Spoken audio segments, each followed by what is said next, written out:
నుంచి car party gear మార్చిందా? క్షేత్రస్థాయిలో పార్టీని పరుగులు పెట్టించడానికి నయా వ్యూహంతో ముందుకు సాగుతోందా? పార్టీ శ్రేణుల్లో సరికొత్త జోష్ నింపుతూనే నియోజకవర్గాల వారీగా కీలక సమావేశాలతో గులాబీ పార్టీ దూకుడు పెంచేస్తోంది. ఒకవైపేమో కేటీఆర్, మరొక వైపేమో హరీష్ రావు ఎస్ఐఆర్ పై గులాబీ క్యాడర్ కి దిశానిర్దేశం చేస్తున్నారు. గ్రౌండ్ లెవెల్లో పక్కా స్కెచ్ తో ముందుకు వెళ్లడానికి బీఆర్ఎస్ ప్రణాళికలు సిద్ధం చేస్తోందా? ఒకే వేదిక 3 టార్గెట్లుగా కదం తొక్కుతోందా? అసలేంటి బీఆర్ఎస్ త్రిముఖ వ్యూహం? ఎస్ఐఆర్ పై అవగాహన, క్యాడర్ బలోపేతం, కాంగ్రెస్ ని కార్నర్ చేయడం, ఒకే వేదిక 3 టార్గెట్లు, బీఆర్ఎస్ త్రిముఖ వ్యూహం. ఎస్ఐఆర్ స్పెషల్ ఇంటెన్సివ్ రివిజన్ పై బీఆర్ఎస్ ముఖ్య నాయకులు, కార్యకర్తలకి అవగాహన కల్పించడానికి బడా నేతలు కేటీఆర్, హరీష్ రావు నియోజకవర్గాల వారీగా జిల్లాల్లో పర్యటిస్తున్నారు. పార్టీ నాయకులు, కార్యకర్తల్ని నేరుగా కలుసుకోవడం, అదే డయాస్ మీద నుంచి ప్రత్యర్థి పార్టీలే టార్గెట్ గా పొలిటికల్ పంచులు వేస్తున్నారు. ఇలా త్రిముఖ వ్యూహాన్ని బీఆర్ఎస్ అమలు చేస్తున్నట్లు కనిపిస్తోంది అంటున్నారు విశ్లేషకులు. రాష్ట్రంలో మారుతున్న రాజకీయ పరిణామాల నేపథ్యంలో బీఆర్ఎస్ సరికొత్త వ్యూహానికి తెరలేపిందట. ఎన్నికల సమయంలోనే కాకుండా ఎనీ టైం, ఎనీ నియోజకవర్గం పార్టీ క్యాడర్ సర్వసన్నద్ధంగా ఉండేలా చూస్తోందని సమాచారం. దానికోసం ఒకే వేదికపై నుంచి 3 లక్ష్యాలు సాధించేలా కొత్త వ్యూహాన్ని అమలు చేస్తోందని గులాబీ క్యాడర్లో చర్చ జరుగుతున్నట్టుగా తెలుస్తోంది. బీఆర్ఎస్ క్యాడర్ కు ఎస్ఐఆర్ పై అవగాహన కల్పిస్తూనే నియోజకవర్గాల్లోని ముఖ్య నేతలు, కార్యకర్తల్ని ఒకే తాటుపైకి తెస్తున్నారట కేటీఆర్, హరీష్. పార్టీ యంత్రాంగం ఎక్కడైనా వీక్ గా ఉంటే బలోపేతం చేస్తున్నారట. దీంతో పాటు క్యాడర్లో జోష్ నింపుతూ భవిష్యత్ కార్యాచరణపై ఎలా ముందుకు వెళ్లాలో వివరిస్తున్నారని సమాచారం. ఇక పార్టీ బలోపేతం చేసే వ్యూహంలో భాగంగా నేతలను చేర్చుకోవడంతో పాటు క్షేత్రస్థాయిలో పార్టీని మరింత పటిష్టం చేయడంపై కేటీఆర్, హరీష్ దృష్టి సారించారని చెప్తున్నారు. మరోవైపు అదే వేదిక నుంచి కాంగ్రెస్ ప్రభుత్వంపై మాటల తూటాలు పిలుస్తున్నారు. హామీల అమలు ఎక్కడా అంటూ రేవంత్ సర్కార్ ని అన్ని నియోజకవర్గాల్లో గట్టిగానే కార్నర్ చేసే వ్యూహం కూడా అమలు చేస్తున్నారట. ఎస్ఐఆర్ అవగాహన వేదికల నుంచి కాంగ్రెస్ ప్రభుత్వ వైఫల్యాలను ఎండగడుతూ హరీష్, కేటీఆర్ మాటల తూటాలు పేలుస్తున్నారు. బీఆర్ఎస్ అగ్రనేతలు హరీష్ రావు, కేటీఆర్లు ఈ త్రిముఖ వ్యూహాన్ని దూకుడుగా అమలు చేస్తున్నారు. నియోజకవర్గాల వారి సమావేశాలతో గులాబీ శ్రేణుల్లో ఉత్సాహం నింపుతున్నారు. గులాబీ బాస్ కేసీఆర్ ఆదేశాలతో కేటీఆర్, హరీష్ రావు జిల్లాలో పర్యటిస్తున్నారు. వాళ్ళు కేవలం పార్టీ కార్యకర్తల సమావేశాలకే పరిమితం కాకుండా కాంగ్రెస్ ఇచ్చిన హామీల అమలుపై, ప్రజా సమస్యలపై అదే వేదిక నుంచి తీవ్ర స్థాయిలో విమర్శల బాణాలు సంధిస్తున్నారు. ఉమ్మడి జిల్లాల్లోని మాజీ మంత్రులు, ఎమ్మెల్యేలు, మాజీ ఎమ్మెల్యేలు, ముఖ్య నేతలతో అంతర్గత సమావేశాలు ఏర్పాటు చేసి రాబోయే రోజుల్లో అనుసరించాల్సిన వ్యూహాలపై దిశానిర్దేశం చేస్తున్నారని టాక్. గత ఎన్నికల్లో ఓటమి ముగిసిన అధ్యాయమని, భవిష్యత్ గులాబీ పార్టీలదేనని కార్యకర్తలకి ఈ ఇద్దరు నేతలు భరోసా ఇస్తున్నారు. బీఆర్ఎస్ త్రిముఖ వ్యూహం ఆ పార్టీకి ఎలాంటి మైలేజ్ ఇస్తుందో వేచి చూడాలి. ఎరక్కపోయొచ్చి ఇరుక్కుపోయాను అనుకుంటున్నారట ఆ టీడీపీ నేత. ఆ నియోజకవర్గంలో ప్రోగ్రామ్ కోఆర్డినేటర్ గా నియమించినప్పటి నుంచి ఆయన పని మద్దెల దరువుగా మారిపోయిందని టాక్. అటు పార్టీ నుంచి సస్పెండ్ అయిన ఎమ్మెల్యే పోరు, మరోవైపు నుంచి ఇంకో సీనియర్ లీడర్ జోరుతో ఆయనకి 2 వైపుల నుంచి కూడా సెగన్ తగులుతోందట. వాళ్ళిద్దరి మధ్య నియోజకవర్గ లీడర్ నలిగిపోతుంటే మాకు దిక్కెవరు అని క్యాడర్ కూడా వాపోతోందట. ఇంతకీ ఏదా నియోజకవర్గం, ఎవరా నేత? సత్యవేడు ఎమ్మెల్యే కోనేటి ఆదిమూలం టీడీపీ నుంచి సస్పెండ్ కావడంతో నియోజకవర్గంలో సైకిల్ సైన్యాన్ని ముందుకు నడిపించడానికి బడా కాంట్రాక్టర్ శంకర్ రెడ్డిని తీసుకొచ్చారు. సత్యవేడు టీడీపీలో ఆయన్ని ప్రోగ్రామ్ కోఆర్డినేటర్ గా నియమించారు. అయితే సత్యవేడు టీడీపీలోకి ఎంట్రీ ఇచ్చినప్పుడు యమా ఖుషీగా ఉన్న శంకర్ రెడ్డికి ఇప్పుడు స్వపక్షం నుంచే సెగ తగులుతోందని టాక్. ఇంటి పోరు ఆయనకి అతిపెద్ద సమస్యగా మారిందని చెప్తున్నారు. ఓవైపు ప్రోటోకాల్ పేరుతో నియోజకవర్గంలో పెత్తనం చెలాయించేందుకు ఎమ్మెల్యే ఆదిమూలం ప్రయత్నిస్తున్నారని సమాచారం. ఇంకోవైపు సత్యవేడు టీడీపీలో మొదటి నుంచి బలంగా పాతుకుపోయిన మరో సీనియర్ లీడర్ కూడా శంకర్ రెడ్డి స్పీడ్ కి బ్రేకులేస్తున్నారని పార్టీ క్యాడర్ గుసగుసలాడుకుంటున్నారట. సత్యవేడు నియోజకవర్గంలో జరిగే ప్రభుత్వ, పార్టీ కార్యక్రమాల్లో తరచూ ఎమ్మెల్యే ఆదిమూలం వర్సెస్ శంకర్ రెడ్డి అన్నట్లు రచ్చరాజుకుంటోందని చెప్తున్నారు. నియోజకవర్గంలో శంకర్ రెడ్డికి అధికార యంత్రాంగం ఇస్తున్న ప్రాధాన్యతని అడుగడుగునా నిలదీసేందుకు ఆదిమూలం ప్రయత్నిస్తున్నారని సమాచారం. శంకర్ రెడ్డి వర్గాన్ని ఎమ్మెల్యే అనుచరులు వ్యతిరేకిస్తూ ఉండగా మరోవైపు సత్యవేడు టీడీపీ రాజకీయాల్లో ఎప్పటినుంచో పెత్తనం చెలాయిస్తూ వచ్చిన మరో నేత తీరు కూడా శంకర్ రెడ్డికి తలబొప్పి కట్టిస్తోందట. అటు ఆదిమూలం, ఇటు మరో సీనియర్ లీడర్, ఇలా ఈ ఇద్దరు శంకర్ రెడ్డిని టార్గెట్ చేస్తున్నారని టాక్. 2-3 దశాబ్దాల నుంచి సత్యవేడు టీడీపీలో చక్రం తిప్పుతున్న ఆ సీనియర్ లీడర్ శంకర్ రెడ్డికి వ్యతిరేకంగా తెర వెనక రాజకీయం చేస్తూ తెగ ఇబ్బంది పెడుతున్నారట. దీంతో శంకర్ రెడ్డి టార్గెట్ గానే సత్యవేడు పాలిటిక్స్ హీట్ ఎక్కాయని చెప్తున్నారు. ఈ మ్యాటర్లో ఏం చేయలేక శంకర్ రెడ్డి అసహనంతో రగిలిపోతున్నారని టాక్. ఈ విషయంపై టీడీపీ హైకమాండ్ కి తన మొర వినిపించిన శంకర్ రెడ్డి నియోజకవర్గంలో తనకి పూర్తి స్థాయి బాధ్యతలు, అధికారాలు కట్టబెడితే తప్ప సత్యవేడు సైకిల్ ని తొక్కలేనని అధిష్టానం ముందు కుండబద్దలు కొట్టేశారట. దీంతో సత్యవేడు పంచాయతీ టీడీపీ హైకమాండ్ కు కూడా తలనొప్పిగా మారిందంటున్నారు. ఎమ్మెల్యే ఆదిమూలంపై సస్పెన్షన్ ఎత్తివేయకుండా, మరోవైపు ఆయన్ని గుర్తించకుండా టీడీపీ హైకమాండ్ వ్యవహరిస్తోందని చెప్తున్నారు. ఇక శంకర్ రెడ్డికి ఫుల్ పవర్స్ ఇచ్చే విషయంలో కూడా అధిష్టానం దాగుడు మూతలాడుతోందని TDP cadre వాపోతోందట.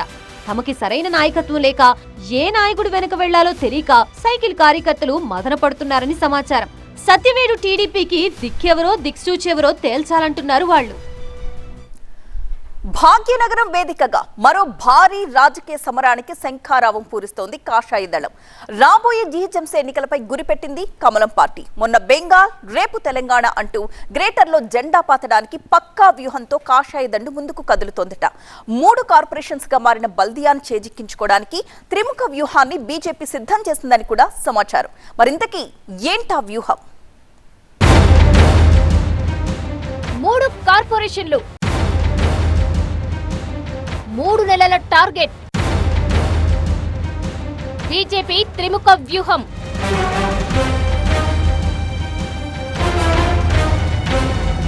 Greater Hyderabad municipal corporation ఎన్నికలకు ఇంకా సమయం ఉన్నప్పటికీ బీజేపీ మాత్రం అప్పుడే యాక్షన్ ప్లాన్ మొదలుపెట్టేసింది.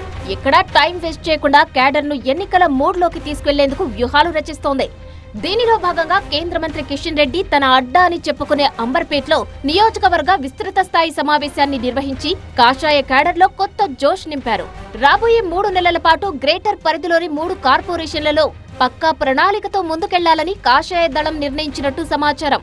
అంబర్పేట్ వేదికగా రేగిన ఈ ఎన్నికల వేడిని గ్రేటర్ అంతటా విస్తరించేలా, ప్రతి నియోజకవర్గంలోనూ ఇలాంటి విస్తృత స్థాయి సమావేశాలు నిర్వహించేలా యాక్షన్ ప్లాన్ ను బీజేపీ నేతలు రెడీ చేశారని టాక్.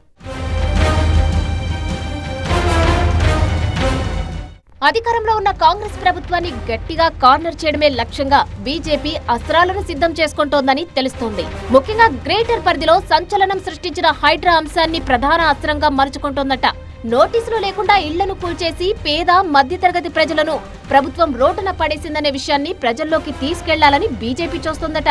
ఇక మూసీ ప్రాజెక్టు పేరుతో అవినీతి జరుగుతోందని, తాము చేస్తున్న ఆరోపణలను ప్రజల్లోకి తీసుకెళ్లాలని, మెట్రో ఫేజ్ 2 విస్తరణపై రాష్ట్ర ప్రభుత్వం చేస్తున్న అసత్య ఆరోపణలను ఎండగట్టాలని కమల దళం నిర్ణయించిందట. ఇక కేంద్రం ఇస్తున్న నిధులను రాష్ట్ర ప్రభుత్వం ఎలా దారి మళ్లిస్తుందో ప్రజలకు వివరించే బాధ్యతను కార్యకర్తలపై పెట్టారని టాక్. గ్రేటర్ కార్పొరేషన్ వార్ కోసం సరికొత్త పొలిటికల్ స్లోగన్ ను ఎంచుకుందట బీజేపీ.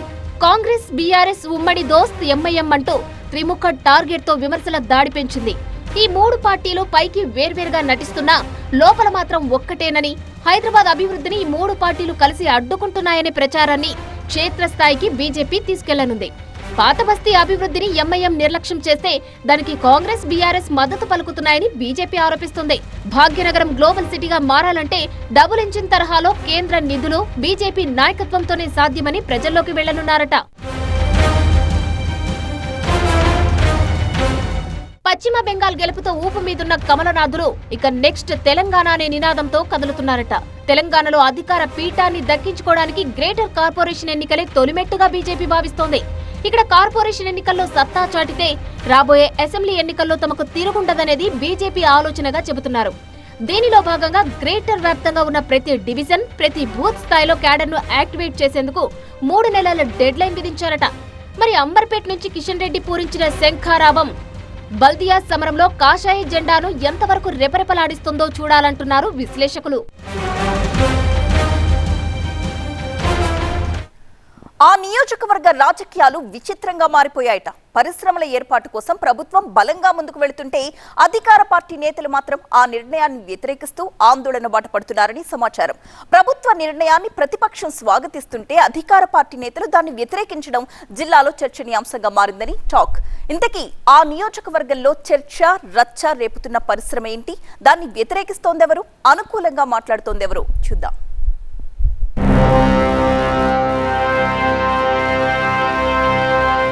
విజయనగరం జిల్లా శృంగవరపుకోట నియోజకవర్గ రాజకీయాలు పార్టీల చుట్టూ తిరగడం మానేసి జిందాల్ జపం చేస్తున్నాయట. జిందాల్ పరిశ్రమ చుట్టూ పొలిటికల్ పంచాయతీ కాకరేపుతోందని సమాచారం. 2006లో ఎస్కోటలో 1166 ఎకరాల భూమిని సేకరించి జిందాల్ పరిశ్రమకు రిజిస్ట్రేషన్ చేసింది అప్పటి ప్రభుత్వం. అయితే ముడి పదార్థాల ఇబ్బందులతో ఆ పరిశ్రమ ఏర్పాటుకు ముందడుగు పడలేదు.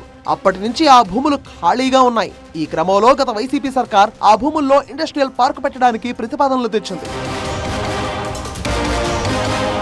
అయితే పరిశ్రమ ఏర్పాటయ్యేలోపే వైసీపీ స్థానంలో కూటమి సర్కార్ అధికారంలోకి వచ్చింది. ప్రస్తుత ప్రభుత్వం కూడా అక్కడ ఇండస్ట్రియల్ పార్క్ పెట్టడానికి నిర్ణయించుకుని దూకుడుగా ముందుకు వెళ్తోంది. ఇది ఇంతవరకు బాగానే ఉన్నా 2006లో భూసేకరణ సమయంలో జిందాల్ యాజమాన్యం రైతులకు ఇచ్చిన పలు హామీలను ఇప్పటి వరకు అమలు చేయలేదట. ఇప్పుడు వాటిని అమలు చేసి ముందుకు వెళ్లాలని అధికార పార్టీ నేతలు పట్టుబడుతున్నారని సమాచారం. రైతులకు ఇవ్వాల్సిన షేర్లు, చాలా మందికి రావాల్సిన పరిహారం ఇప్పటి వరకు రాలేదని, నిర్వాసితులకు జిందాల్ యాజమాన్యంతో బకాయిలు సెటిల్ చేసిన తర్వాతే ఇండస్ట్రియల్ పార్క్ ఏర్పాటు చేయాలని టీడీపీ నేతలు పట్టుబడుతున్నట్టుగా చెప్తున్నారు. ప్రధానంగా బాధితుల తరపున టీడీపీ నేత ఇందుకూరి సుధారాణి పోరాడుతున్నారని సమాచారం. అయితే ఈ విషయంలో టీడీపీ ఎమ్మెల్యేగా ఉన్న కోళ్ల లలిత కుమారి చొరవ తీసుకుని సమస్యను పరిష్కరించేందుకు కృషి చేయడం లేదన్న విమర్శలు వినిపిస్తున్నాయట. ప్రభుత్వ పెద్దలు సైతం రైతుల సమస్యను పరిష్కరించడంతో పాటు ఇండస్ట్రియల్ పార్క్ ఏర్పాటు కోసం పనిచేయాలని ఆదేశించినా ఆమె ఆ దిశగా పనిచేయడం లేదని చెప్తున్నారు. రైతులకు పరిహారం ఇవ్వాలంటే జిందాల్ యాజమాన్యంతో తలనొప్పి, పరిహారంతో పని లేకుండా ఇండస్ట్రియల్ పార్క్ రావాలంటే రైతులతో ఇబ్బంది, నాకెందుకు ఈ గోల అని ఎమ్మెల్యే లలిత కుమారి మౌనం వహించారనే చర్చ టీడీపీ కేడర్లో జరుగుతోందట. ఇక పరిస్థితిని గమనించిన జిల్లా ఇన్ఛార్జ్ మంత్రి అనిత రంగంలోకి దిగక తప్పలేదట. దానిలో భాగంగా జిల్లా కలెక్టరేట్ లో జిందాల్ పరిశ్రమ నిర్వాసితులతో సమావేశం నిర్వహించారు హోంమంత్రి అనిత. బాధితుల తరపున ఆ సమావేశానికి వెళ్లిన ఎమ్మెల్సీ ఇందుకూరి రఘురాజు రైతులకు న్యాయం చేయాలని పట్టుబట్టారని తెలుస్తోంది. అయితే ఎమ్మెల్యే కోళ్ల లలిత కుమారి మాత్రం సమావేశంలో ఎటూ మాట్లాడకుండా సైలెంట్ అయ్యారని టాక్. స్థానిక ఎమ్మెల్యేగా లలిత కుమారి తమకేమైనా హామీ ఇస్తారని చూస్తే ఆమె మాట మాత్రంగా కూడా హామీ ఇవ్వకపోవడంతో రైతులు తెల్లబోయారని తెలుస్తోంది. ఎలాగైనా జిందాల్ భూముల్లో పరిశ్రమలు స్థాపించాల్సిందే అని ముఖ్యమంత్రి చంద్రబాబు ముందుకు వెళ్తుంటే నియోజకవర్గ అధికార పార్టీ నేతలు మాత్రం రైతులకు పరిహారం అంటూ పరిశ్రమల ఏర్పాటుకు అడ్డుపడుతున్నారని ఆ పార్టీ నేతలే చెప్పుకొస్తున్నారు. సహజంగా ప్రభుత్వానికి వ్యతిరేకంగా ప్రతిపక్ష పార్టీలు పోరాడుతుంటాయి. కానీ ఇక్కడ మాత్రం వైసీపీ నేతలు పల్లెత్తు మాట కూడా మాట్లాడకుండా మౌనం వహిస్తున్నారట. జిందాల్ యాజమాన్యం మాత్రం రైతులకు ఇవ్వాల్సిన పరిహారమంతా ఇచ్చేశామని, ఇక రైతులకు ఇవ్వాల్సిన బకాయిలు ఏమీ లేవని చెబుతోంది. ప్రభుత్వం మాత్రం ఎట్టి పరిస్థితుల్లో జిందాల్ భూముల్లో పరిశ్రమలు ఏర్పాటు చేసి స్థానికులకు ఉద్యోగ అవకాశాలు కల్పించాలని చూస్తోంది. అయితే సొంత పార్టీ నేతలే ప్రభుత్వ నిర్ణయాన్ని వ్యతిరేకించడం టాక్ ఆఫ్ ద టౌన్ గా మారిందంటున్నారు. ఈ వ్యవహారంతో ఎస్కోట రాజకీయాలు పార్టీల చుట్టూ తిరగడం మానేసి జిందాల్ ఇండస్ట్రియల్ పార్క్ చుట్టూ తిరుగుతున్నాయట. ఇప్పటిదాకా ఆ నియోజకవర్గంలో వైసీపీ గెలిచిందే లేదు. ఆ పార్టీ జెండా ఎగిరింది కూడా లేదు. 3 ఎన్నికల్లో 3 అభ్యర్థుల్ని మార్చి పోటీ చేయించినా అక్కడ వైసీపీ బోణి కొట్టలేకపోయింది. 2014 నుంచి ఇప్పటిదాకా 5 ఇన్ఛార్జీలను మార్చి చూసినా సరైన ఫలితం రాబట్టలేకపోయింది. ఇప్పుడు 6వ ఇన్ఛార్జిని రంగంలోకి దించింది. మరి వైసీపీ చేస్తున్న ప్రయోగాలు 6వ ఇన్ఛార్జ్ రాకతో అయినా ముగుస్తాయా, లేక పాత ఫలితాలే రిపీట్ అవుతాయా? ఇంతకీ ఏదా నియోజకవర్గం, ఎవరా 6వ ఇన్ఛార్జ్?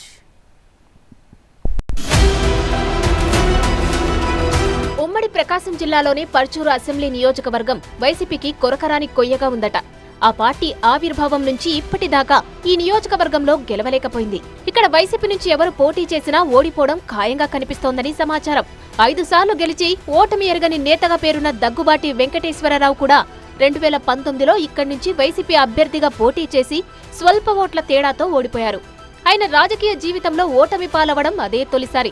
దీన్ని బట్టి పర్చూరులో టీడీపీ ఎంత బలంగా ఉందో అర్థం చేసుకోవచ్చంటున్నారు విశ్లేషకులు. ఇక ఈ నియోజకవర్గంలో వైసీపీ తరపున ఓసారి పోటీ చేసిన నేత రెండోసారి పోటీ చేయడం లేదట.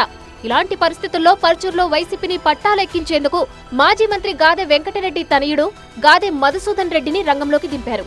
పర్చూరు వైసీపీకి 6వ ఇన్ఛార్జిగా ఎంట్రీ ఇచ్చిన మధుసూదన్ రెడ్డి తనదైన శైలిలో పార్టీ కార్యక్రమాలు నిర్వహిస్తూ గతంలో పనిచేసిన ఇన్ఛార్జిల్లా కాకుండా కార్యకర్తలకు అందుబాటులో ఉంటున్నారని చెబుతున్నారు.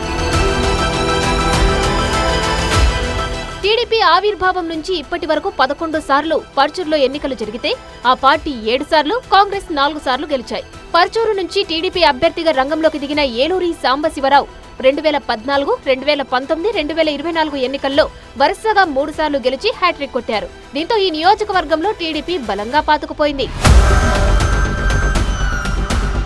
పర్చూరు నియోజకవర్గంలో టీడీపీకి బలమైన నాయకత్వం ఉంటే వైసీపీకి మొదటి నుంచి బలమైన లీడర్లు లేకుండా పోయారని టాక్. వైసీపీ ఆవిర్భావం తర్వాత ఇక్కడ 3 సార్లు ఎన్నికలు జరిగితే ఆ పార్టీ ఇక్కడ బోని కొట్టిందే లేదు. పోటీ చేసిన ప్రతిసారి చతికిల పడుతూనే ఉంది. అయితే దీనికి కారణం లేకపోలేదంటున్నారు విశ్లేషకులు. ఇక్కడ వైసీపీ నుంచి ఒకసారి పోటీ చేసిన నేత మరోసారి పోటీ చేయలేదు. దీనికి తోడు ప్రతిసారి కొత్త ఇన్ఛార్జ్ రావడంతో నియోజకవర్గంపై పట్టు సంగతి దేవుడెరుగు, అవగాహన పెంచుకోవడంతోనే వాళ్లకు సమయం గడిచిపోయిందట. మరోవైపు టీడీపీకి 2014 నుంచి సిట్టింగ్ ఎమ్మెల్యేగా ఉన్న ఏలూరి సాంబశివరావు పర్చూరులో బలమైన నేతగా ఎదిగారు.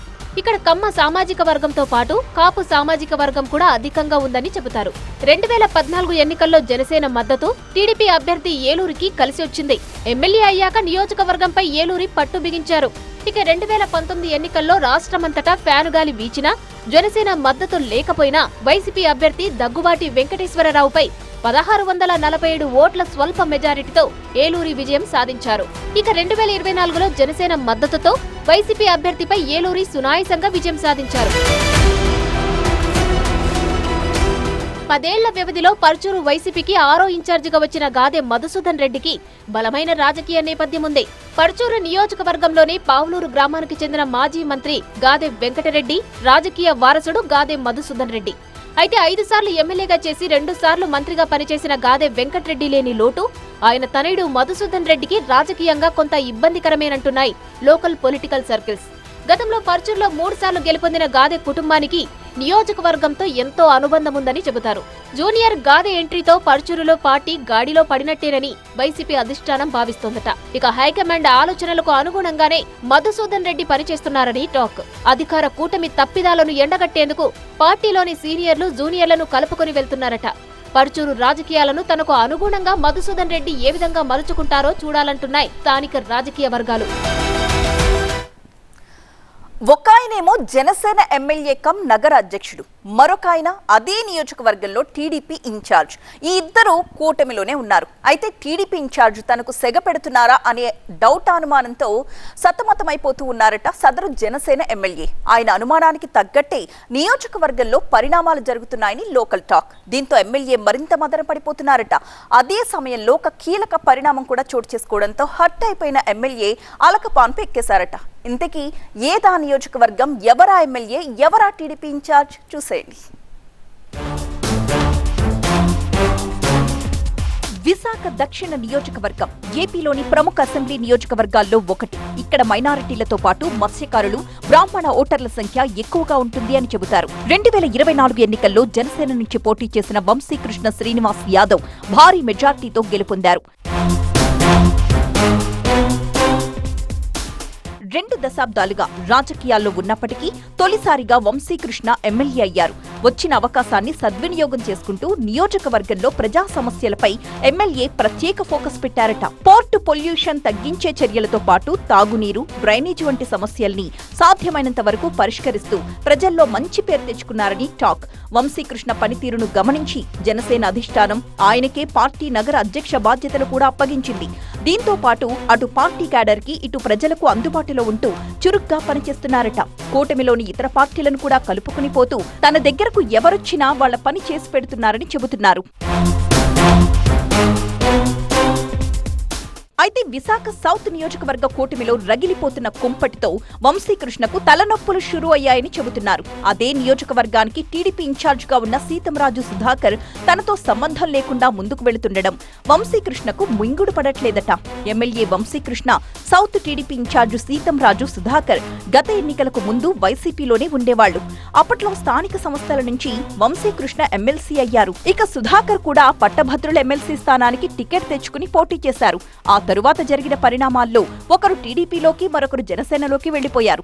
విశాఖ సౌత్ లో జెండా పాతడానికి సుధాకర్ ప్రయత్నం చేస్తే ఈస్ట్ నుంచి సౌత్ కు షిఫ్ట్ అయిన వంశీకృష్ణ ఎమ్మెల్యేగా గెలిచారు. అయితే టీడీపీ ఇన్ఛార్జ్ గా ఉన్న సీతంరాజు సుధాకర్ గత ఎన్నికల్లో సౌత్ నియోజకవర్గం నుంచి టికెట్ ఆశించారు. కూటమి పొత్తులో భాగంగా ఆ స్థానం జనసేనకు దక్కింది. అప్పట్లో వైసీపీని ఓడించడానికి సుధాకర్, వంశీకృష్ణ కలిసి పనిచేశారు. అయితే ఎన్నికలు ముగిశాక ఎవరి దారి వారిదే అన్నట్టు సాగుతున్నారట. వీళ్ళిద్దరి మధ్య ఆధిపత్య పోరు పీక్స్ కు చేరి కూటమిలో కుంపటి రగులుతోందని లోకల్ టాక్.